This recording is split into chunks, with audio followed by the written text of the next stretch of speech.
Belebele min dayɛlɛnna ka tungarankew k'u bɔ kunpanna diinɛ laseli siraw bɛɛ lajɛlen na ani k'u ladɔnniya ka b'u ka faso kɔnɔ kow bɛɛ lajɛlen na tunka tile. Tungarankew nin ye aw ka tile bɔlen bolo t'a datugu. Ni Ala ye tile min bɔ dun mɔgɔ tɛ se ko i bolo bila o ɲɛma wa tile mana bɔ bɛɛ o ye yeleko bannen. Bɛɛ ni tile tunka tile nɔrɔma wa ni tile bɔra bɛɛ bolo t'a datugu tunka tile. Tungarankew ka kunna.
Alhamdulillahi rabbil alamin.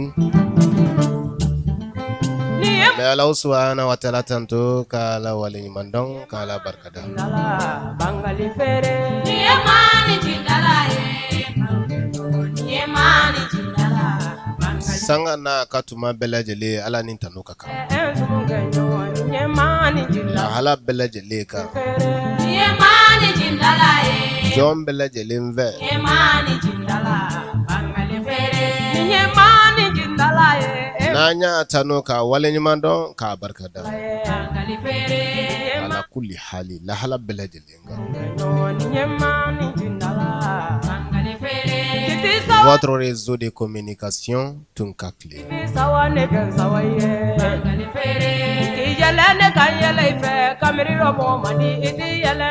Anga baro sira suba o ngamfe somadan nanu Tunkakle abalmake na odinke Mohamed Abdullah Swal Traoré Mamada.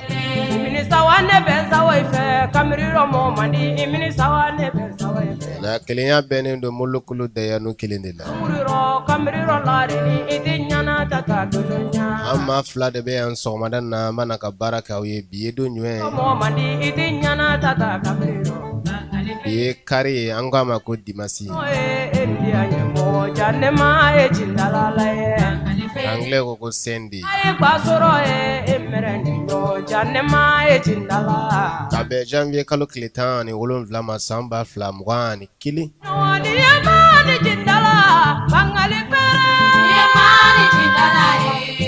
Amma flana e Johnny malbam soy ni sogoma resira. Nsi somogo mamaza. Dorostana. Korbastila. Ambala tanto. Zigono mogo. Ubeka kene. Okay, onyana. Alhamdulillah tokoduma jamduma. Aishata Sisi. Aishata Sisi. Okay, Aishata Sisi. Sisi laka udun korbastula. Bas fetula. Alhamdulillah. Sisi laka ukaduba mogo ubeka kene. Bas fetula. Ubeka kene. Ima draka dun sokomadana. Awenye tiragadu. Kuma kante ka boko sube. Aha. Obe o lenga barai. Lewa. Suani le abim dem fene beta o kai o bebe.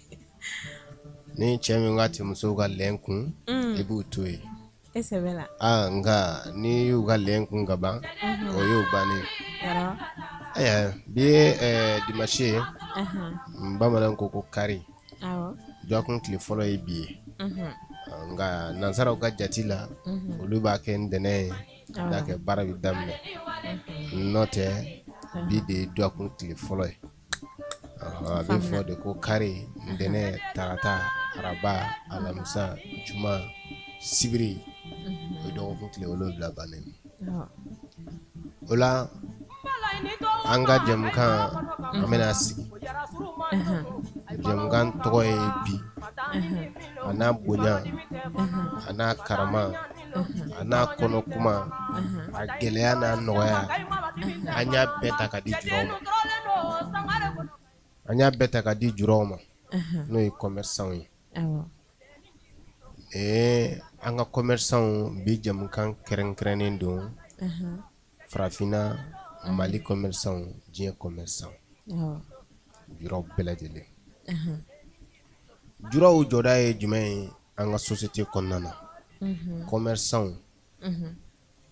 u jɔda u nafa jeli de bɛ an ka ɲɛnamaya kɔnɔ bi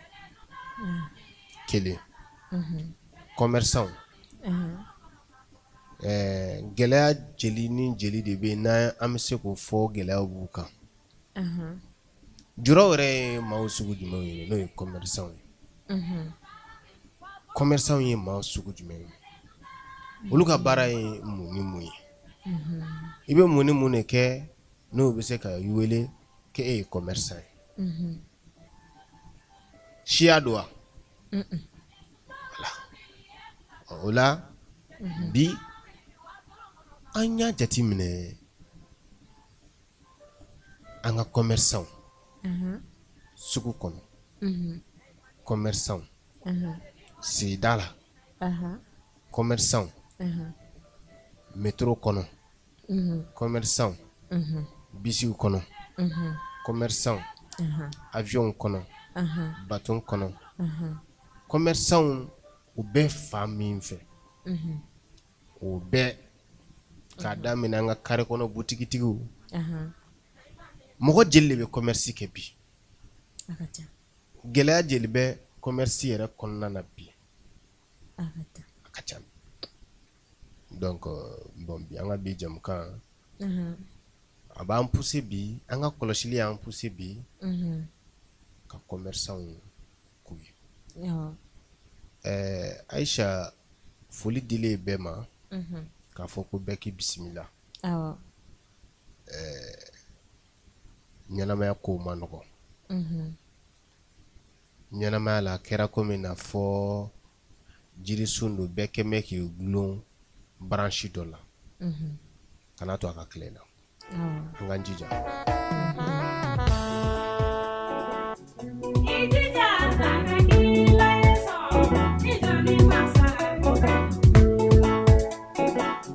Ijija ka kila ye sɔn ni mɔgɔ ma sa o bɛ ju.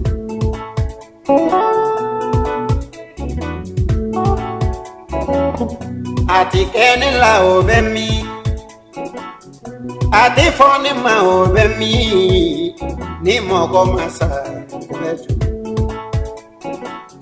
A ti fɔ ne ma o bɛ min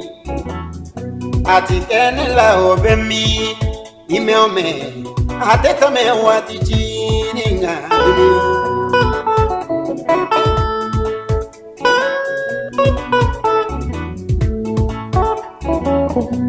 Neba akakuila Neba akakuila ge Neba de akakuila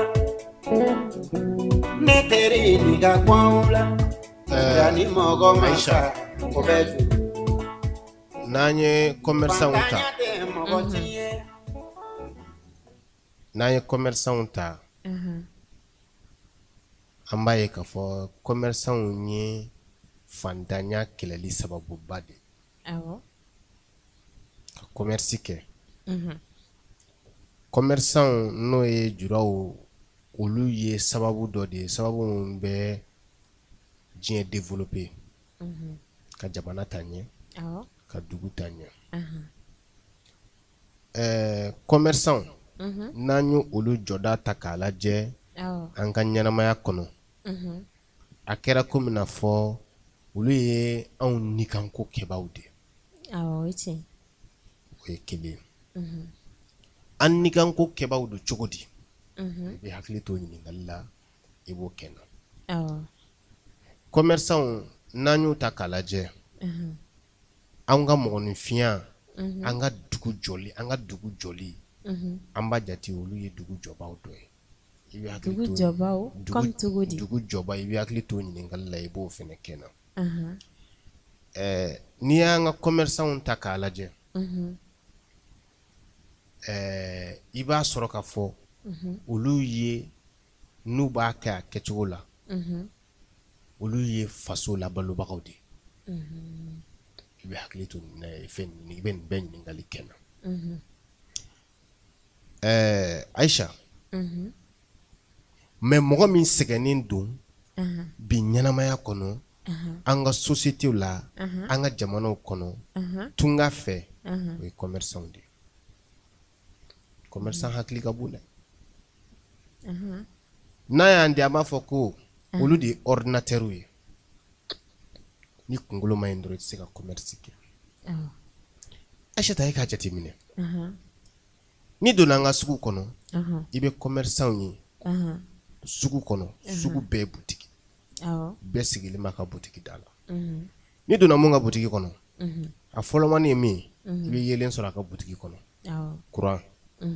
Ça veut dire que a bɛ courant sara. Tiɲɛ tɛ wa? A bɛ courant sara. Ni donna sugu kɔnɔ i b'a sɔrɔ a fɔlɔmani min ye magasin mun talen don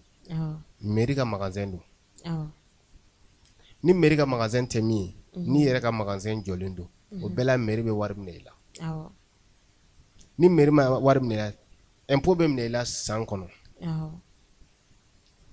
O kɔrɔ a tigi bɛ impôt sara a bɛ mairie ka wari sara mairie ka taxe sara a bɛ courant sara. O tɛ saba ye. Ni donna sugu kɔnɔ on peut pas vivre sans l'eau an tɛ se ka balo ji kɔ. Sugu kɔnɔna na commerçant bɛ yen o kɛn bɛ ka robinet ta.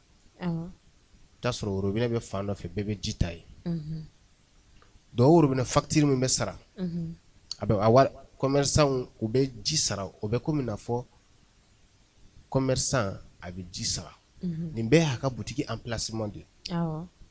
Boutique yɛrɛ bɛ boutique kungo min bɛ boutique da la n'a bɛ taa faso kun n bɛ k'o de fɔ nin ye. O ye boutique yɛrɛ emplacement boutique bɛ yɔrɔ min na magasin bɛ yɔrɔ min na. Maintenant commerçant i bɛ don boutique caman kɔnɔ i bɛ télé sɔrɔ yen. Tiɲɛ tɛ wa? Télé min bɛ yen bi i bɛ taa sɔrɔ an ka chaînes bɛ yen. Ni Malivision tɛ min bolo canal bɛ sɔrɔ o bolo ou bien HD dɔ wɛrɛ bɛ sɔrɔ o bolo. A mana kɛ cogo cogo o fɛnɛ bɛ sara de. Tiɲɛ tɛ wa? Bon n'i y'a jateminɛ commerçant min sigi a ka boutique da la nin bɛ sigi a ka boutique da la nin bɛ sigi a ka boutique da la a bɛɛ b'a ka fɛn feere. Dɔw bɛ yen u bɛ sigi u ni kɔlɔsi bɛ ɲɔgɔn na u bɛ wurudi la astagfirullah astagfirullah subhanallah alhamdulillah wa la ilaha illallah allahu akbar a sigilen don a bɛ client makɔnɔ na a bɛ garisɛgɛ ɲini na. Dɔw bɛ dugu bɛ jɛ fo ka taa se midi ma client dɔ tɛ jɔ o kun na ka ɲininkali kɛ. Dɔw ta k'a daminɛ sɔgɔma fo midi client bɛ ɲininkali kɛ u bɛ taa u bɛ ɲininkali kɛ u bɛ taa si tɛ sanni kɛ. Dɔw bɛ k'a daminɛ sɔgɔmada fɛ fo wula u ka client kelen sɔrɔ ka sanni k'u bolo a ti tɛmɛ mɔgɔ kelen kan. 1000 sanni n'o sɔrɔla 2000 sanni n'o sɔrɔla 500 sanni n'o sɔrɔla 300 sanni n'o sɔrɔla. O b'a sɔrɔ ampoule depuis nana ampoule mɛnɛnen don ventilo mɛnɛnen don télé mɛnɛnen don téléphone branché don a la énergie b'o gagner. Nin bɛɛ an bɛ commerçant ka place la sugu kɔnɔ. I y'a faamu. N'an ye commerce ta k'a lajɛ n'an ko k'olu le ni n ko commerçant ye jamana labalobaga ye. Jamana labalobaga sira caman fɛ han. Sira dɔ bɛ yen ka jamana labalo ka sɔrɔ don jamana kun. Commerçant fɛn fɛn bɛ taxe sara ɲɛ 40 ma. I y'a faamu. Commerçant dɔw bɛ yen olu bɛ taxe sara a ɲɛ 40 ma. Impôt juru t'u la mairie ka juru t'u la salen juru t'u la courant juru t'u la. Olu bɛ la ka jamana balo o tɛ k'u balo. O bɛ k'a balo. A b'a bɔ jumɛn na? A ka marchandise minɛ minnu b'a bolo. A b'a bolo. Marchandise minɛ ni dontɔ douane na a kan ka dédouaner. N'a y'a sɔrɔ min bɛ taa ta jamana kɔnɔ ka na n'a ye. O tɛ tiɲɛ. O ye tiɲɛ.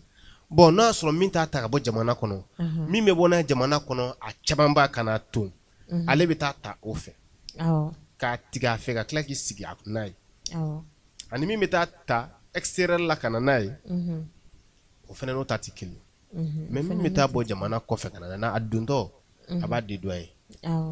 O dédouanement wari bɛ taa min? A bɛ taa jamana kunna. Jamana kɛsu kɔnɔ. commerçant me wari mina do jamana kun mbe kan da maga o do commerçant commerce n'a kɛra ɲɛ bina no a bɛ fantanya kɛlɛ est-ce que y'a faamu c'est-à-dire u bɛ wari minnu bɔ u ka dépense ye min ye u jɔda ye min ye n'i y'o jateminɛ an bɛ k'o de fɔ ne julaw filɛ nin n'o ye commerçant ye jula ye qualité caman de ye dɔw ka julaya a sugu ka ca dɔw bɛ a tigɛ jamana yɛrɛ la ka n'a feere u tatɔ jamana na a bɛ dɔwɛrɛ cɛ yan ka taga o feere dɔw ta olu sigilen to dɔrɔn u bɛ commande kɛ par SMS ou bien par téléphone bon mako bɛ nin na mako bɛ nin na mako bɛ nin na n tɛna marchandise fɔ parce que jula bɛɛ jula ye mako bɛ nin na mako bɛ nin na nana ye o bɛna bɛn anw ka plaisir ma o bɛna bɛn anw ka besoin ma obligatoirement ou par plaisir diyagoya la ou bien negela la i y'a faamu bon wari donna douane kun douane wari taara faso kɔnɔ wari donna impôt la impôt wari taara faso kun wari donna mairie la mairie wari taara faso kun wari donna énergie la énergie wari taara faso kun wari donna chômage la o wari taara faso kun mɔgɔ kelen jula kelen de bɛ nin bɛɛ dépense jɔnni bɛ yen jula bɛ nin financement min kɛ ko i b'a ɲɔgɔn kɛ mais u sigilen filɛ nin o ye a bɛ min don faso kun mais a yɛrɛ ka denbaya balo dun n b'o kuma to e bolo e yɛrɛ ka dɔɔnin fɔ o la bon a yɛrɛ ka denbaya fɛnɛ balo bɛ bɔ butigi la denmisɛnninw ka kulonkɛfɛnw bɛ san et puis nasɔngɔ bɛ bɔ i bɛ taa sɔrɔ musokɔrɔba bɛ yen o man kɛnɛ o ka fura bɛ san o negelaw bɛ san bon i b'a ye du kɔnɔna na fɛnɛ i bɛ taa sɔrɔ musokɔrɔba negela ani denmisɛnninw ni i ka musow ka negela o fɛnɛ tɛ kelen ye o bɛɛ wari bɛ bɔ butigi kelen na i yɛrɛ fɛnɛ ni bɛ taa sugu la i bɛ minnu negela min minɛ i yɛrɛ fɛnɛ ni ye o bɛɛ wari bɛ tila ka bɔ butigi la i n'a fɔ i bɛ denbaya ka charge ta o bɛɛ wari bɛ bɔ butigi la n'a fɔra tuguni balimaw bɛ yɔrɔ wɛrɛ olu fɛnɛ bɛɛ ɲɛ jɔyɔrɔ bɛ kɛ e ye o fɛnɛ bɛɛ bɛ bɔ butigi la n'i y'a jateminɛ commerçant bɛ dépense min kɛ bon a ma nɔgɔn quoi a ma nɔgɔn parce que bɛɛ b'a fɔ papa bɛ taa butigi la u bɛ butigi falen bɛɛ kɔni b'i ka butigi falen mais i bɛ taa sɔrɔ e yɛrɛ ta ye min na butigi e yɛrɛ ta ye min ye butigi in na ko i ka tɔnɔ yɛrɛ ye a ka dɔgɔ dɛ walima i yɛrɛ ta ye min ye butigi la yɛrɛ ko i yɛrɛ ka wari donna la juru tɛ a ka dɔgɔ commerçant tɛ se ka kɛ ni juru tɛ i bɛ taa ta yɔrɔ dɔ la olu ka juru bɛ k'i la bon mɔgɔw kɔni ɲɛ bɛ butigi falen na e bolo dɔrɔn u b'a fɔ k'a bɛɛ y'i ta ye donc ni i ye fɛn jɛ mɔgɔ min na i balima min na walima sigiɲɔgɔn min na u b'a fɔ a karisa ka jugu ko karisa yɛrɛ ka butigi falen don mais karisa tɛ juru don et puis kelen hali ni karisa ye juru don a b'i tulokɔrɔla tɔɔrɔ n'a ka juru ko kuma ye et puis karisa bolola fɛn tɛ sɔrɔ donc o de bɛ kɛ u bɛɛ kun na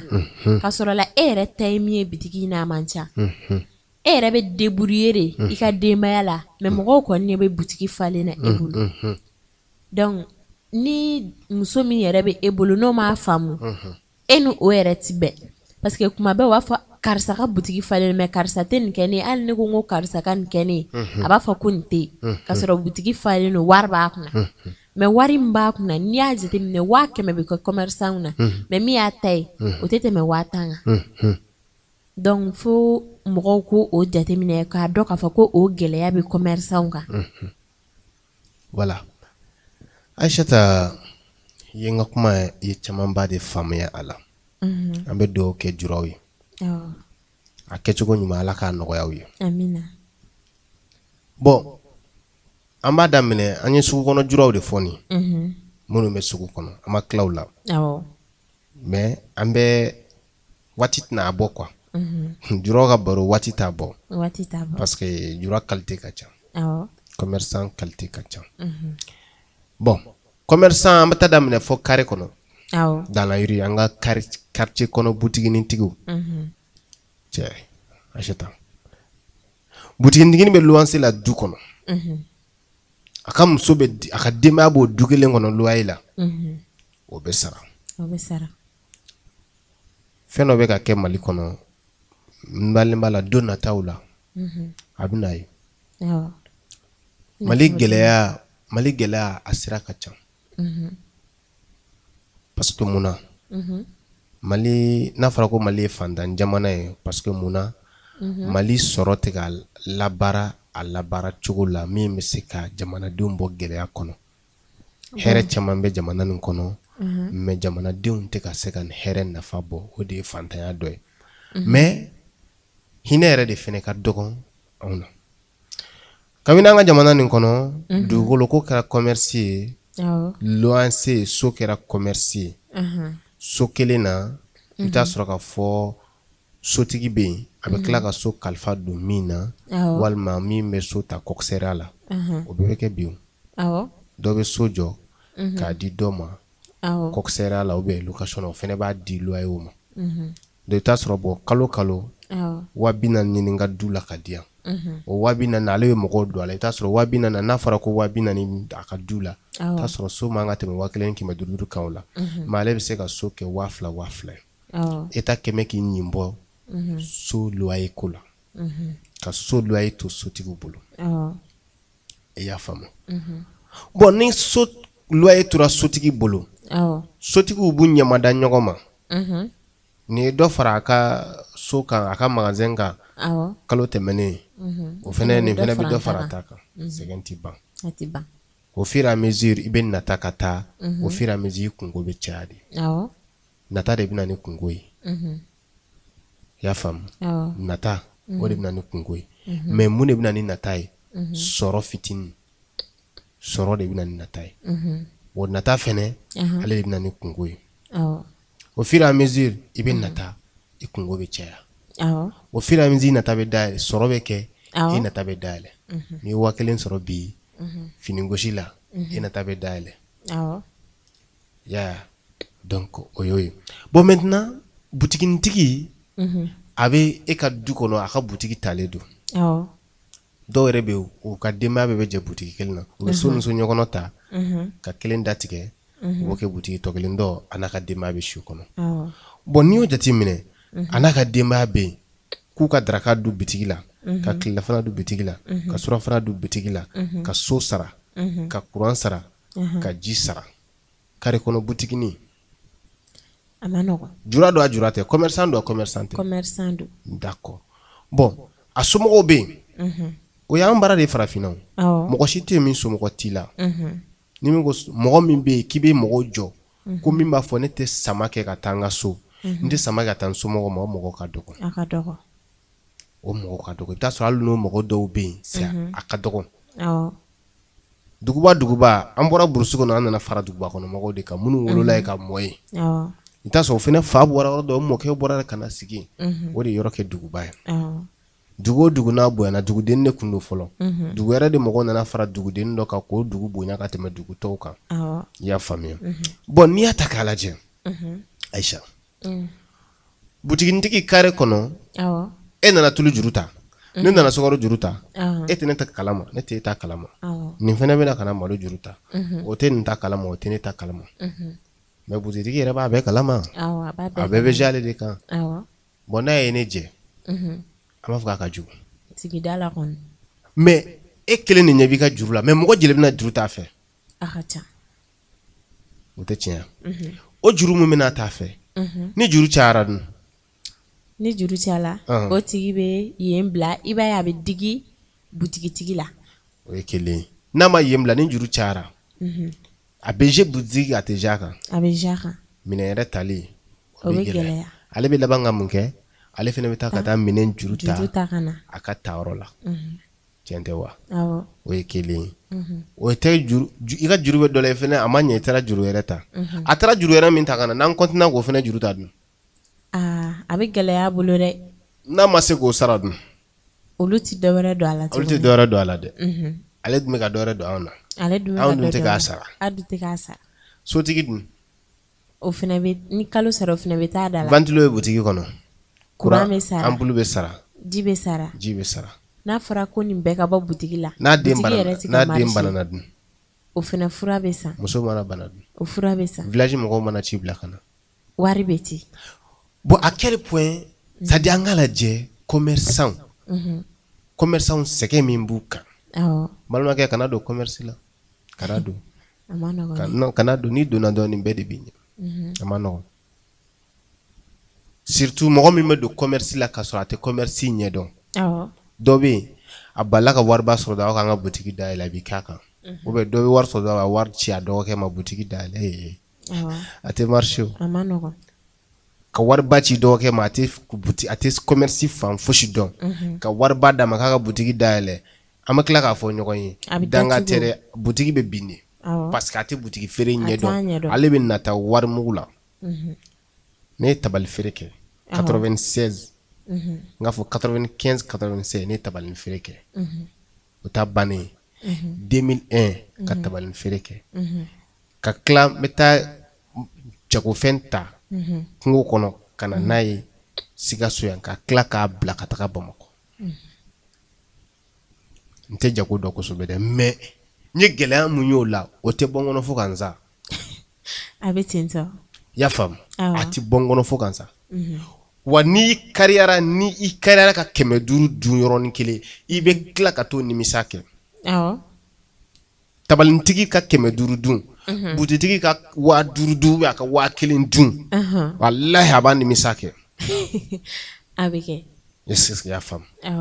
bon ni jagokɛla misɛnmaninw ta carré kɔnɔ ni kalo bɛ san n k'a fɔ ni san bɛ ban impôt mɔgɔ bɛ wuli u bɛ taa ka taa fermer non payé d'impôt fermer non payé d'impôt b'i ka boutique papier nɔrɔ la i ma impôt sara impôt san kɔnɔ o bɛ sara mairie bɛna taa minɛ kalo 3 y'a faamu o ye salen wari ye kalo 3 olu bɛn'o minɛ o ye dɔw ta ye bon n'a fɔra ni n ko ko u bɛ jamana balo jamana m'a fɔ jamanadenw dɛ ka jamana yɛrɛ ka fond jamana yɛrɛ ka budget commerçant de b'a balo douanier sigilen don jɔnni kama commerçant ni ye commerçant ani grand commerçant ka patron n'o ye grand opérateur ye pétrolier ba minnu bɛ na ni o bɛɛ tɛ commerçant ye o bɛɛ ye commerçant ni y'olu ɲin bɔ douane na douane bɛ sigi ka jɔnni kɔnɔ magi mɔgɔ kelen kelen minnu bɛ taa mobili san kɔfɛ ka na n'u bɛ n'a boli o tɛ foyi ɲɛ o kɔni tɛ foyi ɲɛ parce que mais an ka station tigiba minnu bɛ na minnu bɛ na mobili feere minnu bɛ na ni conteneur baw ye finiw na matériel yɛrɛw la matériel électronique ni a sugu caman matériel mécanique ni fɛnw olu minnu bɛ na conteneur donc douane ka bɛ sɔrɔ kɛ o de la o bɛɛ tɛ commerçant ye o bɛɛ ye commerçant ye donc an bɛ fɛ ka mun f'i ye commerçant ye masakɛw de ye mais u sɛgɛnnen don wa commerçant de ye maa tɔɲɔlen ye kosɛbɛ ka tɛmɛ maa caman kan an ka société kɔnɔna na parce que bi bɛ k'u kan ka caya et puis u ka wari sarata ka ca u bɛ dɔɔnin sara nin bɛɛ la u bɛ dɔɔnin sara douane na douanier bɛ wari bɔ commerçant kun impôt bɛ wari bɔ kun mairie bɛ wari bɔ kun chômage bɛ wari bɔ kun n'o ye ji ye énergie bɛ wari bɔ kun te an ka télécommunication ninnu fɛnɛ réseau de communication ninnu fɛnɛ olu fɛnɛ bɛ wari bɔ kun denbaya bɛ balo muso 2 bɛ dɔw bolo boutique kelen de b'i bolo magasin kelen de b'i bolo den ka ca commerçant u ka ɲɛnamaya n'i y'a lajɛ k'a lajɛ i b'a ye olu sɛgɛnnen don u sɛgɛnnen don an ka fiɲɛ bɔ an senkɔrɔ ka sɔrɔ ka don an ka masala tɔ kɔnɔ an ka dɔɔnin fɔ juraw kan commerçant ni wari ko nin tɛ diya dɛ a tɛ diya ne ye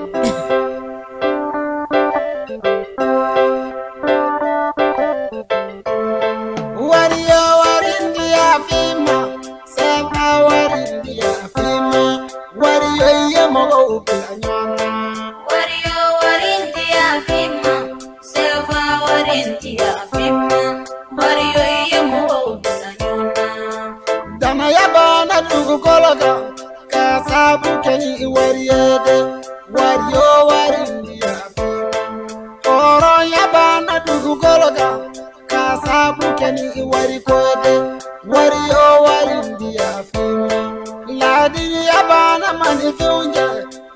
sabu kani iwari kode wari o wari maya fima hina bana du goloka ka sabu kani iwari kode wari o wari dia ala kode bani akunga wari ni de ba unke wale wari o wari dia wari o wari dia fima seba wari dia fima wari o yemo Wario warintia fima, seva warintia fima, wario yemo blanyona. gani bauda nyona buzilila kasabu kani iwari koe wari o wari maya alimami de umbi jana yaula kasabu kani iwari koe wari o wari maya manya mauda bi jamfana kasabu kani iwari koe wari o wari dia manya mausiti kundentuni kasabu kani iwari koe wari o wari dia karamogo de zarati afola kasabu kani iwari koe wari o wari dia singi yatiana du goloka kasabu kani iwari koe wari o wari dia jianyo yatiana du goloka kasabu kani iwari koe wari o wari dia baranyogo titi idanyona kasabu kani iwari koe wari o wari dia wakile mbindi afima wafile bendi afima kema kwana nindi afima kema fila bendi afima kema nani bendi afima kema kwana nindi afima kambana nindi afima sabideye mogo ubanyona Wario yemo blanyona. wario andi afa andi afa andi afa Wario warintia fima, seva warintia fima, wario yemo blanyona. Bima ya chena dugulukan, kasabu keni wari kwede, wario yemo blanyona. Silama ya jata yere kuna, balima ya chena dugulukan, kasabu keni wari kwede, wario warima ya fima, seva warintia fima, wario yemo blanyona. Wario warintia fima, seva warintia fima, wario yemo blanyona. Wallahi sirana warinya, wallahi wari sirangumo, wallahi wari sirandunya. Wario warintia fima, seva warintia fima, wario yemo blanyona. alhamdulillah Aisha Nam. ni ye wari kunkanko ye duguntan sila Awa dogolen tan sila. ni ye wariko ta k'a lajɛ bi a dogon tɛ maa si la Kosɛbɛ. a bɛ dugawu kɛ ala k'a ɲuman nɔgɔya ye Amina. Aisha ne bɛ wari fɛ dɛ mais ne b'a ɲuman ne fɛ Awɔ, o ye tiɲɛ ye. Mɔgɔ kan ka kɛ wari fɛ mais i bɛ k'a ɲuman fɛ quoi. Wa. Parce que maa tɛ yen min tɛ wari fɛ mais i jija i ka k'a ɲuman fɛ. wa ni ye wari ye ne bolo sɔgɔmada in na k'a ka ca Ahan. wulada fɛ i tɛ foyi sɔrɔ ne bolo A kɔni bɛ ten tɔ. wari kɔni O ye wari yɛrɛ ka baara ye o. n'i ye wari caman don ne tigɛ sɔgɔmada in na Ahan. n'i ko ko wari caman bɛ mamada bolo k'i jɔ ko su na n bɛna kama I ma tila. i ma tila O to yan. Mamada. I kun ye kuma dɔ fɔ. Donc bon min y'i ɲininka la. Parce que e ko commerçant bɛ baara kɛ anw ne. Bon commerçant bɛ baara kɛ anw ye i n'a fɔ cogo di? Parce que e y'a fɔ. Ne m'a faamu cogo min a bɛ se ka kɛ mɔgɔ caman m'a faamu ten tɔ fɛnɛ. I bɛ se k'a walawala an ye dɔɔni. voilà merci i Sise ala k'an bɛɛ sababa ma Amina. ni n ko commerçant bɛ baara kɛ anw ye Ahan. population citoyen wallahi commerçant commerce ala kira Mamadu kisi ni nɛɛma b'a ye tariku bɛɛ y'a yira k'a fɔ k'a ye dɔ kɛ jago la awɔ a ye dɔ kɛ bagan mara la n'o ye bagan gɛn ye awɔ bagan gɛn ta nin y'a sɔrɔ a ma kɔrɔbaya awɔ mɛ a kɔrɔbayara a ye jago ta nin kɛ awɔ taara jago fɛn ta dugu wɛrɛ la ka na n'a ye faso la awɔ c'est à dire n bɛ fɛ k'a fɔ barika bɛ jago la quoi barika b'a la dugawu kɛra jagokɛla ye awɔ jago ma nɔgɔn a ma nɔgɔn ni barika tɛ jago la ni dugawu kɛn tɛ jago ye ne ye n t'a la commerçant dɔw bɛ yen n'u bɛ se k'u ka denbaya balo cogo a ma nɔgɔn dɛ hali sisan n bɔra sugu kɔnɔ ɲɛ bɛ dɔw sigila butiki kɔnɔ u bɛ sigi ka telefɔni ka jouer awɔ u bɛ tele filɛ ka filɛ u bɛ arajo lamɛn ka lamɛn client tɛ na dɔw bɛ sunɔgɔ f'u bɛ sugu awɔ un commerçant a b'a ka butiki la ka sunɔgɔ fo ka sugu o ye clientanya ye o ye clientanya ye tiɲɛna ka sunɔgɔ fo ka sugu o b'a yira k'a fɔ ko a client bɛ mana sugu fo sugu bɛ dafa sugu tɛ ka ja sugu tɛ tigɛ quoi sugu bɛ dafa yɛrɛ wallahi c'est à dire n bɛ fɛ ka commerçant fo quoi n'u ye nin ka nin cachette n'u y'a sɔrɔ quoi an ka dugawu b'u ye mais u k'a kɛ ala kama ni fiɲɛ bɛ min ka commerce la ala kama a la dilan o kɔni o fana ye tiɲɛ ni fiɲɛ b'i ka commerce la ala kama a la dilan ala kama a la dilan c'est à dire fɛn min don dugawu kɛlen don commerce ye quoi i se ka commerce kɛ kilenna la quoi c'est à dire k'i bɛ dɛsɛ mais gɛlɛya bɛ na quoi awɔ o ye tiɲɛ lajarabi i bɛ t'a sɔrɔ dɔ ka baara t'a ye quoi voilà i b'a sɔrɔ n'i ka baara tɛ fɛn min ye i bɛ se ka gɛlɛyaba sɔrɔ ne filɛ nin ye ne ye commerce n ye dɔɔnin k'a la n bɛ se k'a fɔ commerce bɛ se ka jate n ka baaraw la mais commerce ne ka nin baara tɛ taa quoi parce que hali waati dɔ la n kanubaga dɔ ye minɛn dɔ bila ka na ko n k'a feere n ko n bɛ minɛn nin feere mɔgɔw y'a bɛɛ juru t'an bolo bon mɔgɔ minnu y'a juru ta ne bolo olu fana ne yɛrɛ ladiyaba kɔrɔw ye n kanubaga kɔrɔw est ce que ne bɛ se ka juru pousser olu bolo wa donc o ye gɛlɛya b'a la bon i ye ɲininkali min kɛ commerçant bɛ ka anw de labalo ka baara kɛ anw ye quoi voilà u bɛ ka baara kɛ anw ye parce que mun na anw filɛ nin fini min filɛ e la nin jɔn y'a ɲini ka na n'a ye commerçant e y'a ci ya ayi mais a taara ɲini ka na n'a ye téléphone min filɛ e bolo nin jɔn nana n'a ye commerçant bon n'i y'a ta k'a lajɛ ni k'u bɛ baara kɛ an ye u bɛ wuli ka bɔ yan ka taga jamana yɛrɛ la ka taa hôtel ta walima ka taa si sugu kɔnɔ walima ka taa tile kɛ sugu kɔnɔ ka sanni kɛ an ka jamana nin dumunifɛn dɔw tɛ fɛn dɔw ye o fɛn dɔw bɛ yen pour que olu sɔrɔ Mali la k'a dun a ka gɛlɛn quoi mais a bɛ bɔ kɔfɛ ka na commerçant bɛ taa jamana kɔfɛ ka taa fɛnw cɛ ka na n'a ye o b'a kɛ pour que population k'a sɔrɔ n'i ye fɛn o fɛn ye diɲɛ na k'a nege minɛ jamana yɛrɛ la Mali commerçant bɛ taa ɲini ka na di malidenw ma munna an y'u ci ya mais o b'a dɔn ni nana an ka jamana kɔnɔ jamana yɛrɛ mɔgɔ minnu bɛ k'a don olu ma wusa ne ka jamana kɔnɔ mɔgɔ ye a dun se bɛ n ye ka taa ta ka na n'a ye n bɛ taa ta ka na n'a ye n bɛ n ka tɔnɔ ɲini a la hali ni m'o kɛ damatɛmɛ ye i bɛ se k'o bɛrɛ bɛn damatɛmɛ man ɲi trop c'est trop o man ɲi damatɛmɛ o fana dan tɛmɛna o de kɔrɔ ko trop c'est trop voilà damatɛmɛ o fana dan tɛmɛna ala k'an kisi dan tɛmɛ wale kow ma ala kana ɲɛsin an ma donc commerçant bɛ baara kɛ anw de anw minnu ye population citoyen jamanadenw i mago bɛ fɛn o fɛn na i bɛ taa sɔrɔ dɔ b'a feere n'i nana i b'a fɔ takula ye jeli ye barabatigɛ ye jeli ye samara ye jeli ye fugula ye jeli ye monture ye jeli ye arajo ye jeli ye téléphone ye jeli ye valise ye jeli ye malo bɔrɔ ye jeli ye sukaro bɔrɔ ye jeli ye nɔnɔ mugu donc olu de taara nin bɛɛ fara ɲɔgɔn kan ka na n'a ye e ka sigida la u bɛ baara kɛ anw ye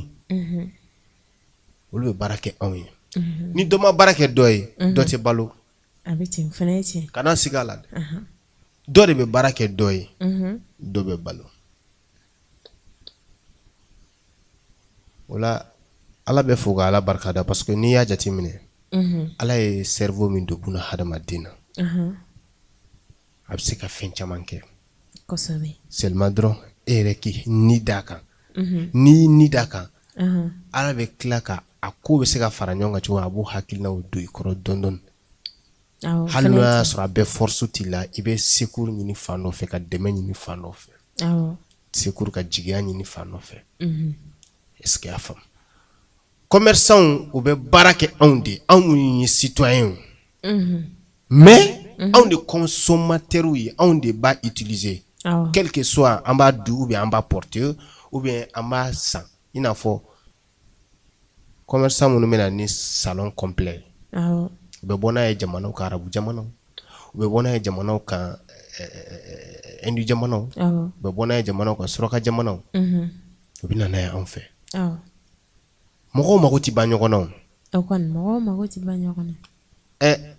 n'i ye foronto bɔtɔ ye jamana dɔ la ka taa jamana dɔ la kɔni kabako tɛ kabako don kabako yɛrɛ yɛrɛ de don foronto bɛ mun de ɲa fariya tɛ wa fariya don ne ko dunkun yɛrɛ bɛ foronto la fariya kɔ wa ayi dunkun wɛrɛ t'a la fariya kɔ mais n'i ye foronto remarque bɔtɔ ye Mali kɔnɔ ka taa jamana yɛrɛ an tɛ ka baara kɛ olu ye an bɛ ka baara kɛ olu ye an ye foronto de parce que foronto bɛ utiliser ka tɛmɛ dun ye ka tɛmɛ anw kan mais anw b'a sɛnɛ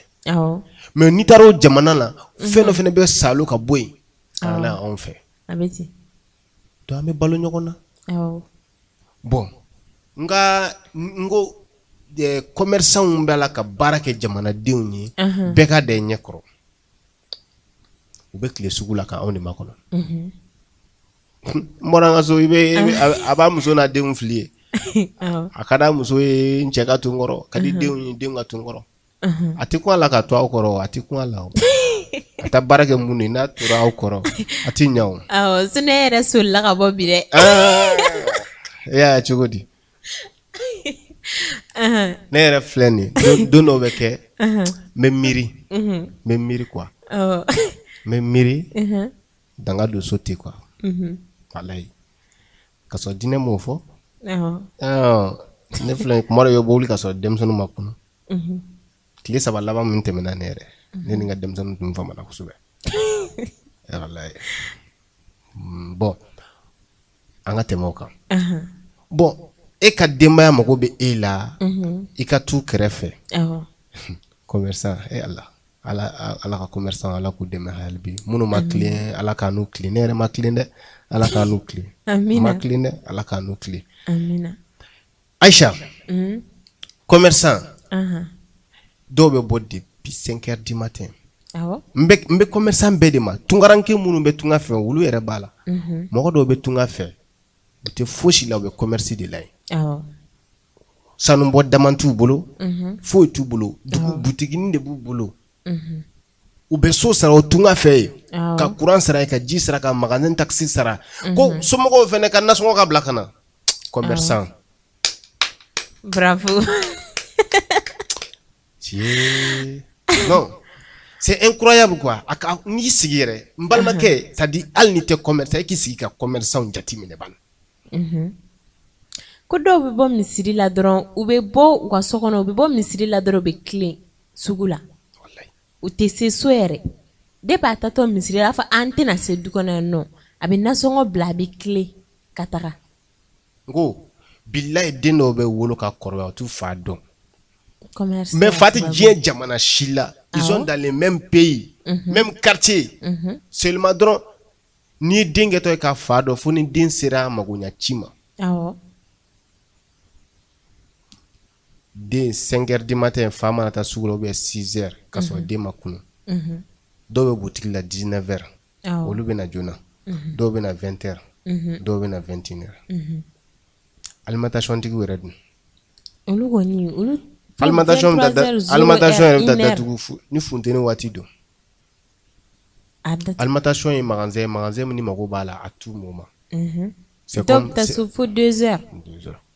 n'i taara so 2 heures tuguni depuis 4 heures i bɛ bɔ ka a ma nɔgɔn quoi bon Aïcha i yɛrɛ ɲɛ bɛ nin na commerçant ka vie ni n k'u bɛ ka baara kɛ jamana ye anw ye population ye citoyen i yɛrɛ ɲɛ b'a la kɔni a ma nɔgɔn dɛ an tɛ se ka nin bɛɛ développer bon d'accord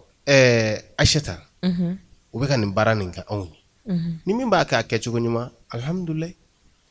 Ni fɛnɛ b'a kɛ a kɛcogo jugu la i ka b'o la Subhanallah, ça n'a pas l'air, i bɛ b'o la parce que pourquoi je pense un commerçant du la kelen qui kelen i ka juloya kɛ a bɛ mun de tiɲɛ i ye foyi n'a ma min ɲɛ i ye a t'o tiɲɛ i ye ale tɛ se ka foyi tiɲɛ i ye a tɛna se ka fɛn tiɲɛ i ye i kilen i banna ka kilen ka min kɛ ko bɛ se k'o ɲɛ i ye quoi o tɛ se ka kɛ i bɛ se ka commerce tete juguya kɛ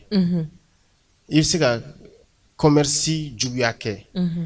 i bɛ se ka commerce haramu kɛ a nɛmu o ye mun ye tu peux montrer deuxième ko ye premier i bɛ se ka kilo 5 kilo 4 ni gramme 800 yira k'a fɔ k'o ye kilo 5 ye awɔ i bɛ se ka kilo 4 ani gramme 800 donc parce que gramme 1000 o de bɛ bɛn kilo 1 ma donc gramme 800 donc gramme tɔ 200 dun i y'o ŋanama i y'o bɔ yen o ye haramu ye donc gramme 200 ni e y'o bila kɛrɛfɛ nin ka peseli la nin fɛnɛ na ye 200 bila kɛrɛfɛ nin fɛnɛ na ye 200 bara kɛrɛfɛ ni mɔgɔ 10 nana sanni kɛ 200 10 o jeli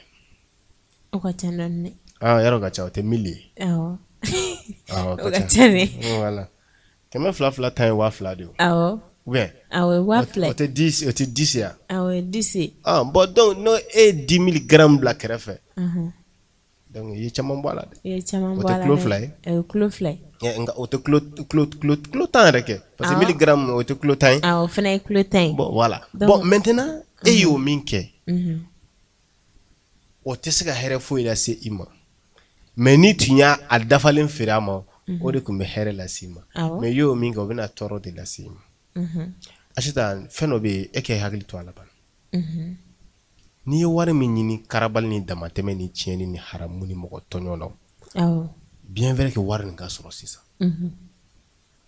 c'est à dire i ye mɔgɔw tɔɔrɔ ka mɔgɔw tɔɲɔ ka mɔgɔw suɲɛ ka wari dɔ sɔrɔ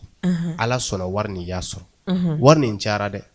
a kɛra hali 1,000,000 ou bien a kɛra 5 millions i ye wari sɔrɔ i natɔ i ka denbaya la i ko k'i jɛ i tatɔ don i ka denbaya la tellement i content i ye wariba sɔrɔ i nana so i dontɔ i b'i muso ladiya ou bien i ye denbaya ladiya ni fɛn ni mun ye i y'o dɔ sa i donna n'o ye denbaya la i y'a faamu i ni muso ye dumuni dumanw n'o kɛ dugu bɛ jɛ tuma min na bana nana ka na i den dɔ minɛ bana y'i den minɛ sisan donc den ka farigan nin ma ɲa a taara dɔgɔtɔrɔso la dɔgɔtɔrɔw bɛ taa mun ne u taara analyse kɛ u ye ordonnance sɛbɛn ordonnance fɔlɔ i taar'o san o m'a ban ordonnance filanan nana i taar'o san o m'a ban sabanan nana i taar'o san o m'a ban est-ce que i ye wari min ŋanamu a laban tɛna ban a bɛ ban o tɛ yarɔ a bɛ ban dɛ a bɛ ban bon kuma dɔ la i ye wari min ŋanamu dɛ o de nana n'o kasara sugu ye o hakɛ awɔ i tɛna se k'i den banabaatɔ to yen i t'o to yen ni muso faral'o kan don o y'a gɛlɛman ye o tɛ gɛlɛmanin ye awɔ ni an natɔ ne yɛrɛ nana farigan don i ye yuruguyurugu ni mɔgɔw tɔɲɔ ka wari min minɛ commerce la k'o fara ɲɔgɔn kan o tɔnɔba sɔrɔli fɛ k'a dantɛmɛba kɛ n'a bɛɛ tila ka taa ordonnance la dun a kɛra baara ye est ce que n'i tun m'a minɛ ala ma ordonnance bɔ se i ma jumɛn ni lafiya ka bon o tun la i kun ka kɛ ka ɲɛ o lafiya kun ka bon i ma o de la ko n donna m'a ta i don bali ka wusa n'a ye o kɔni tiɲɛ tɛ wa o ka wusa n'o ye n donna ne m'a ta ne kɔni m'a ta mais i donna wa awɔ n donna n'i kun ma don mais ne kun ma don dun a fara na ne ma don yan dɛ a ma ban o y'a n bannen kana n tɔgɔ mɛn mɔgɔ da dɛ n ma don yan awɔ n m'a don nka e donna e m'a ta i bɛ sɛgɛsɛgɛ dɛ i bɛ sɛgɛsɛgɛ voilà donc siga bɛ k'i la o la an balima minnu bɛ commerce kɛ awɔ bravo fɔ commerçant ni commerçant tɛ an tɛ se ka vi wallahi a tɛ se ka mais kɛ commerçant sirilen don mɔgɔ dɔw de la awɔ mais olu ka baro bɛ yen don nataw la mais an t'an da maga olu ka baro la bi awɔ mais commerçant sirilen don mɔgɔ min fɛnɛ na n'olu fɛnɛ tɛ commerçant tɛ se ka vi parce que olu de bɛ taa ɲɔgɔn fɛ hali ni commerçant b'o dɔn min bɛ ka ne lamɛn an lamɛn nin waati in na o b'a dɔn an kan bɛ maa minnu ma donc commerçant bɛ ka baara kɛ anw de ye bon maintenant commerçant ka gɛlɛya dɔ ye jumɛn sojɔ e bɛ ka magasin sara magasin n'a kungo e b'o bɛɛ sara e bɛ loyer la dɔ bɛ bila ka taa di balimaw ma i bɛ tunga fɛ e mago b'a la fɛnɛ ka construction kɛ n'o ye ka so jɔ baara bɛ wuli yen baara sɔrɔ o ni yɔrɔ de bɛ commerçant caman bila dantɛmɛ baaraw n'a siraw kan ani ka haramu don a ka vie la parce que lui il va voir que dépense b'a la ka caya bon occasion dɔw bɛ na ale b'a ye non nin man ka ta kan da et puis commerçant ye fɛlɛ ye o m'a f'i ye n ko ordinateur don wa mɔgɔ tɛ yen min bɛ se ka kekuya ka tɛmɛ commerçant kan commerçant naloma o ka boutique bɛ taa ɲɛ i n'a fɔ ne ka boutique ma taa ɲɛ e bɛ se ka kɛ commerçant e m'a kɛ e taama to waati bɛɛ bɛ talo e t'i ɲɛjigin dugu kan ka lajɛli kɛ ne yɛrɛ ka taama chèque naloma ye n'e tɛ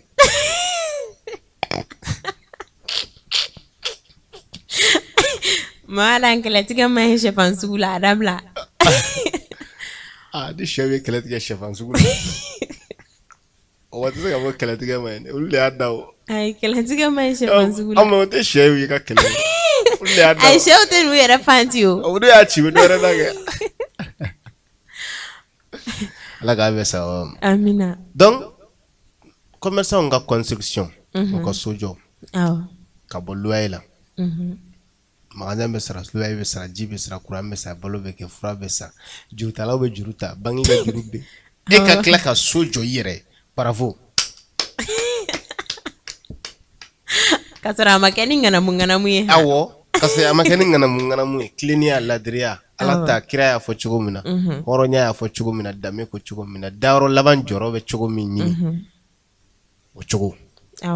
bravo a kan ka f'i ye i b'a mérité bon commerçant ka don jahanɛmɛ kɔnɔ yɔrɔnin kelen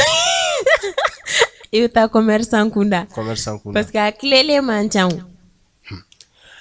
commerçant k'a dɔn fɛn nin ye produit jugu ye a man ɲi fɛn nin ye c'est-à-dire n'i ko produit ye fɛn min dilanna yɔrɔ yɛrɛ la ou bien i yɛrɛ fɛ mɔgɔ mago bɛ se min ma a tɛ ko n'i ko mɔgɔ b'a fɔ produit ye tubabukan de quoi voilà usine ka fɛn dilannen fɛn dɔ dilanna a bɔra a produit nin man ɲi i yɛrɛ b'a dɔn k'a man ɲi a man ɲi i b'a dɔn a man ɲi ou bien e yɛrɛ ye commande kɛ k'a kɛ produit ko k'a kɛ i n'a fɔ an ka commerçant ba dɔ bɛ taa commande kɛ Chine u b'a fɔ ko ka nin dilan k'a bɛn nin ma k'a kɛ fɛn garantie t'a la a ye cogo ni ka ɲi mais garantie t'a la ka na n'a ye u ka jamana kɔnɔ o ye kojugu de ye ka taa fɛn ta fɛn min man ɲi k'a dédouaner a prix la i y'a san prix min na k'a la don jamana kɔnɔ ka na a feere fɛn ɲuman prix la k'a sɔrɔ e yɛrɛ ni ala cɛ a man ɲi i b'a dɔn a man ɲi i y'a faamu donc o ye haramu sira ye o ye haramu ye bon o ye juguya de ye o ye fasoden juguya de ye commerçant min nana kunnadiya nadon na a se bɛ ka produit ɲuman bɔ jamana kɔ kan ka don n'a ye ka jamana kɔnɔ i y'o to yen o tɔnɔ ka dɔgɔn ka produit kolon produit lagosilen ka o ta ka na n'o ye ka jamana kɔnɔ i ma tila k'a feere o lagosili feere la dɛ i tila k'a feere ɲuman fɛnɛ ka feere la e kɔni e mana kunnadiya commerçant kunnadiw nadon na o kɔni i ma n'u nadon na parce que e b'a feere minnu ma n'olu y'a san e kunna siɲɛ kelen u taara ye a man ɲi u tɛ segin ka na filanan san u bɛ na f'i ɲɛna de ko karisa i ka fɛn man ɲi voilà o dɔrɔn tɛ e ye grossistekɛla de ye détaillant fɛnɛ bɛ na ka na a tigɛ e fɛ en gros la ka taa n'a ye e kelen bɛna kɛ mɔgɔ jeli toli a ka ca ni jɛgɛ kunkolo tolila a tɔ kɔni bɛ toli de o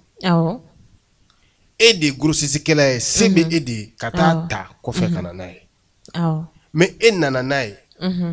i y'a a kolon feere ɲuman sa feerebagaw ma bon minnu bɛ détail kɛ boutique sugumisɛnninw na carré kɔnɔnaw na olu fɛnɛ b'a minɛ e bolo olu b'a san e bolo k'a feere i b'a di u ma prix min na quel que soit u y'a wari sara espèce ou bien u y'a ta juru la i fɛ u b'a feere k'i ka wari segin ma mais olu kɔni bɛ ne ka wari dafalen d'e ma mais olu bɛ taa fɛn nin feere sigida mun na ni min t'a ma ɲɛ o b'a karisa ne nin san i fɛ a ma ɲɛ karisa ne nin san i fɛ a ma ɲɛ a bɛ kɛ sababu ye k'a ka client perdu merci intelligente donc a ka client bɛ perdu o perdu cogo la bon ni client perdu la o perdu cogo la et puis client bɛɛ tɛ kelen ye ne n'a ɲɔgɔnnaw non kɔni i ma ye ne ta o ta sugu la ne dalankolon tɛ taa ni dalankolon tɛ segin ni ne bɛ taa sanni kɛ ni ne erreur ka baara ne b'a f'i ye de a bɛnn'i ma a b'a bɛn i ma karisa i ka nin fɛn na a ma ɲi wa ni ne ye fɛn san i fɛ n'a ma ɲa n'a ye ɲɔgɔn san 10 n b'a f'i ye n ye min san i fɛ a ma ɲa i k'o dɔn parce que ne b'a f'i ye de a k'i tɔɔrɔ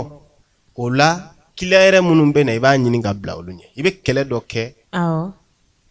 dɔ kɛ kɔfɛ minnu bɛ na hali o dunan n y'a kɛlɛ ɲɔgɔnna dɔ kɛ dɔgɔtɔrɔso la taara sɔrɔ dɔgɔtɔrɔso la an b'an tigɛ ko savon na o ka bɛɛ tiɲɛ ma o ye tiɲɛ da an sera dɔgɔtɔrɔso la k'an k'an tigɛ ko savon na an y'an tigɛ ko maintenant an y'an tigɛ ko an bɛna k'an bɛna don dɔgɔtɔrɔso da la u nana ka na an ka température ta température taara u tila ka Kleenex d'an ma k'an k'an tɛgɛ dɔsi an ye Kleenex kɛ k'an tɛgɛ dɔsi o ma k'a bannen k'an ka t'o fili poubelle la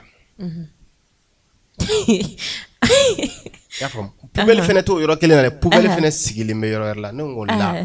moi je peux pas faire ça ne bɛ n ta bila n poche la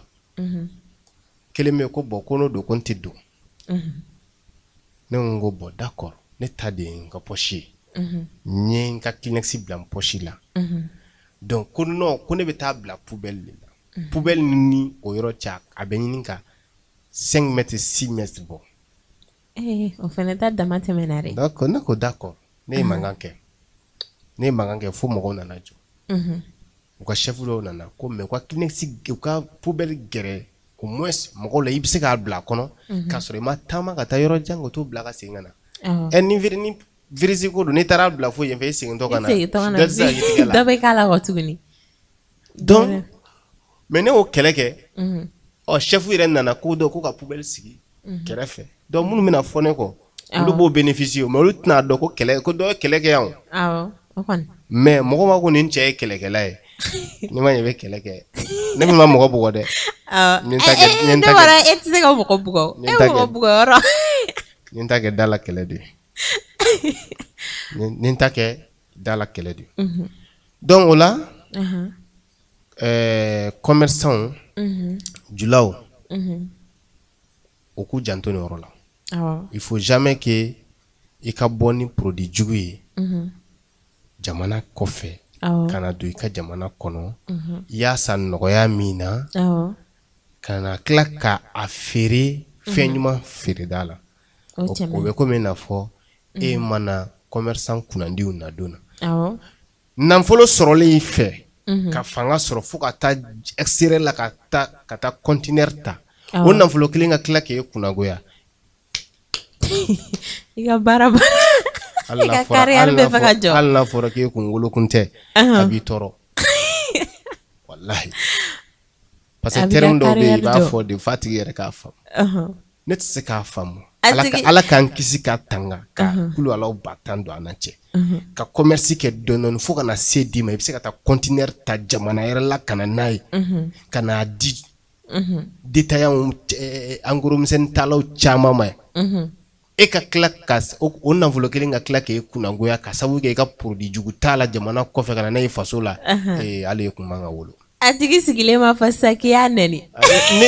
non tɛ nɛni c'est à dire o kunnagoya sugu quoi c'est à dire hali tun i ka nafolotigiya ani ka se quoi a sera degré hali wolokun tɛ quoi terme ka girin quoi mais a bɛ faamu hakilima fɛ quoi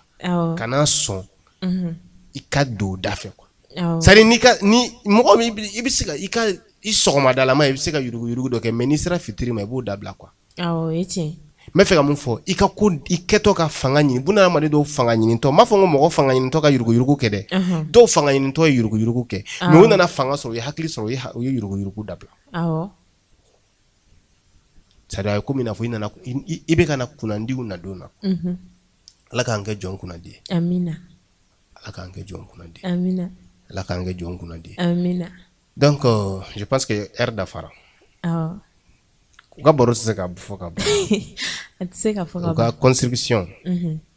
a ka ca a ka ca donc ko k'i b'a bɛɛ fɔ ka ban a bɛ se ka fɔ ka ban a ma nɔgɔn oui donc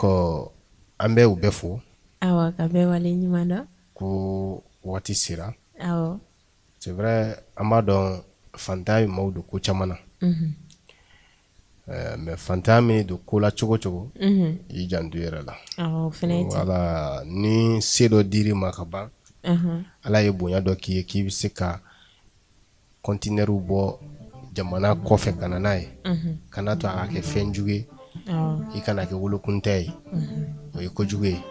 i kana kɛ jɔnni kunnango ye o fɛnɛ ye kojugu ye i kana kɛ tamasiyɛn jugu ye o ye kojugu ye foli kɛ an bɛ bi ta bila yan ok an bɛ bɛɛ fo ka bɛɛ lajɛlen wale ɲuman dɔn ka jiru la ko waati sera heure kelen bɔ ɲɔgɔn ka commerçant baro k'u ka erreur f'u ye k'u ka ɲuman kɛlen bravo fɛnɛ nin kɛ u ye mali kɔnɔ fo mali kɔ kan duniya fantan ani naani bɛɛ lajɛlen na ka bɛɛ fo ka bɛɛ wale ɲuman dɔn maa minnu ye baara kɛ u ye sɔgɔmada Mohamed Mustafa Carigo ale tun bɛ kɔlɔsili yɔrɔ la nɛgɛw karafe ani kuma barani kun Mamada bolo fɔlɔ filanan Aïssata Sise ala ka tile hɛrɛ d'a ma